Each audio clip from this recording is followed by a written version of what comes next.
বেশ লম্বা সময় ধরে জাতীয় দলের বাইরে টাইগার অলরাউন্ডার নাসির হোসেন।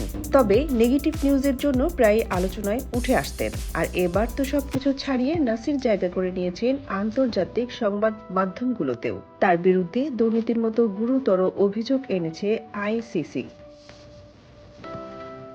ঘটনাটি ২০২৩ সালের ১৯ সেপ্টেম্বর, যেখানে আইসিসি আমিরাত ক্রিকেট বোর্ডের দুর্নীতি বিরোধী কোডের ৩টি ধারা ভঙ্গের অভিযোগ আনে তার বিরুদ্ধে। তার সেই অভিযোগে গতকাল রাতে অভিযুক্ত হওয়া বাংলাদেশ ক্রিকেটের অলরাউন্ডার নাসিরকে সব ক্রিকেট থেকে ২ বছরের জন্য নিষিদ্ধ করেছে আইসিসি। দিনে দিনে ক্রিকেট যত আধুনিক হচ্ছে, তার সঙ্গে পাল্লা দিয়ে বাড়ছে ক্রিকেট বেটিংয়ের সংজ্ঞা। বিশ্ব ক্রিকেটের সংস্থাগুলো আন্তর্জাতিক ক্রিকেট নিয়ে যতটা না চিন্তিত, তার থেকে বেশি চিন্তিত সারা বিশ্বের জনপ্রিয় বিভিন্ন ফ্র্যাঞ্চাইজি লিগগুলি নিয়ে। কারণ সেখানে মনিটরের অভাব রয়েছে। ফলে ব্যাটিংকারীরা নানাভাবে প্রলুব্ধ করে ক্রিকেটারদের ফাঁদে ফেলেন।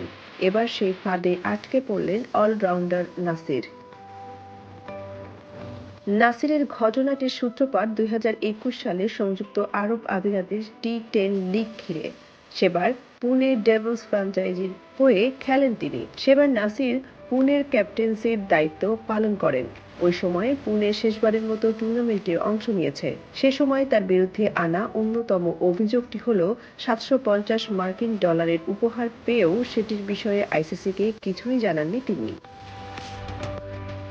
ক্রিকেটে কারো কাছ থেকে কোনো কিছু উপহার পেলে সেটা আইসিসির দুর্নীতির আওতায় অটোমেটিক পড়ে যায়। নাসির হোসেন সেই ফাঁদে আটকা পড়েন। নাসির হয়তো সেটা বুঝতে পারেননি, বা উপহার পাওয়ার বিনিময়ে কোনো একটি অসৎ প্রস্তাব পেয়েছিল এই ক্রিকেটার, যা গোপন করে তাকে পড়তে হলো এমন বড় শাস্তির মুখে। নাসির ধারা ২৪৩-এ তদন্ত কমিটিকে উপহারের রসিদ দেখাতে ব্যর্থ হন। ২৪৪-এ নাসিরের বিরুদ্ধে অভিযোগ আনা হয় এই বলে যে তাকে কোনো প্রকার ম্যাচ পাতানো বা দুর্নীতি করতে বলা হয়েছিল কিনা তদন্ত কর্মকর্তাদের সেই বিষয়ে সঠিক তথ্য দেননি তিনি। সর্বশেষ যে ধারায় নাসিরকে অভিযুক্ত করা হয় সেই ধারা ২৪৬-এ বলা হয়েছে, কোনো কারণ ছাড়াই তদন্তে সহায়তা করতে অস্বীকৃতি জানান বাংলাদেশি এই ক্রিকেটার। এটিও এক ধরনের অপরাধ।